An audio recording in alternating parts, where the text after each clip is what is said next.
secret right unto you this day. We were born to be free, but survive such rough history.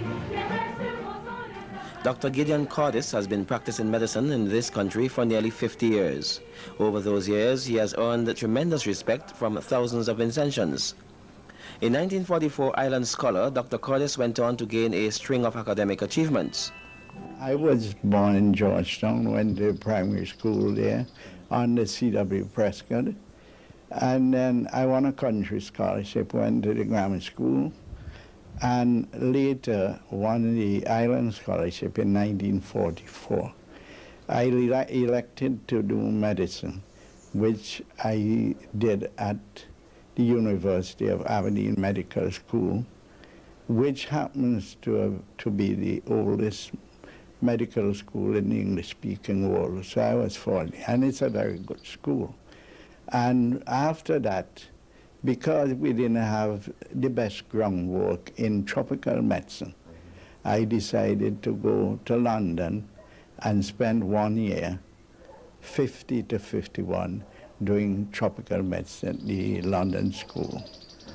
Now, from there, I did postgraduate work at the University of Haiti in Yaws and VD, and I did administration with particular reference to costing in medical administration at UWI. He went to Yale University in 1958, where he did a master's degree in public health, and then on to Moscow for training in epidemiology. Dr. Cordis returned home in 1952 and worked as one of 3 DMOs in the country at the time. Dr. Cordis became famous for his eradication of yaws in St. Vincent and the Grenadines and the rest of the Windward Islands. At that time, we had yaws to the extent of some 65% in the overall population, but not from Sandy Bay North. The incidence was in the region of 91.8%. So we did a thorough survey. We had a program. It entailed going to every single home, but happily, right now there's not a single case of yaws to be found in St. Vincent. I later was taken on by WHO to run similar programs in Dominica and St. Lucia, which were all very successful. Although Dr. Cordis was made acting senior medical officer from 1960, he turned down a confirmation to the post since he didn't want to give up clinical medicine. Before that, he had turned down a prestigious position at UCLA in America. He would have been the first colored lecturer at that university had he taken the position. Recognizing the need for work in the mental health field, Dr. Cordis got training in psychiatry and began his gallant stint at the mental health center here.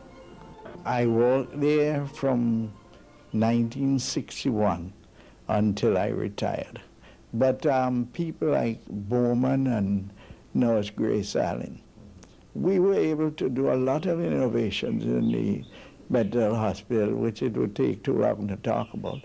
But we really got things going there. We had a cricket field built in the back, and we had the patients playing. People like Denny, who played for the island once, he was our opening bat. And I'll tell you this, he never failed to make a 50 whenever we went out on our sports matches. In 1995, the Medical Association honored Dr. Cordis for his leadership of that organization and mammoth contribution to the medical field. Dr. Cordis's contribution was not only in the medical field. He was chairman of the National Sports Council and president of the Cricket Association from 1960 to 1985. It was on his watch that the Annisvale playing field came into being as a replacement for the Victoria Park as our premier cricket ground. We approached Milton Cato, and he said, well, if we could find some way. So we went through the channels with his approval.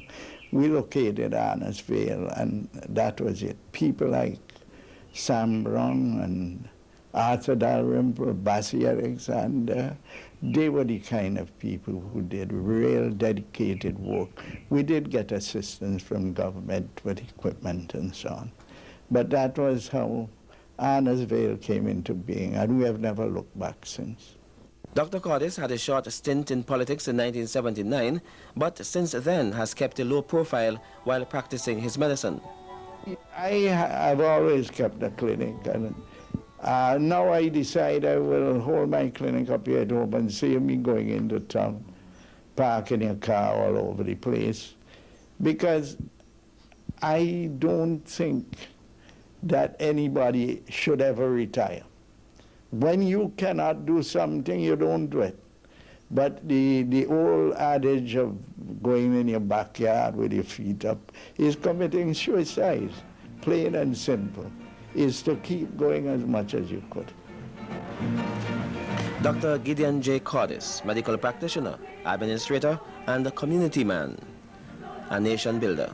Right onto you this day.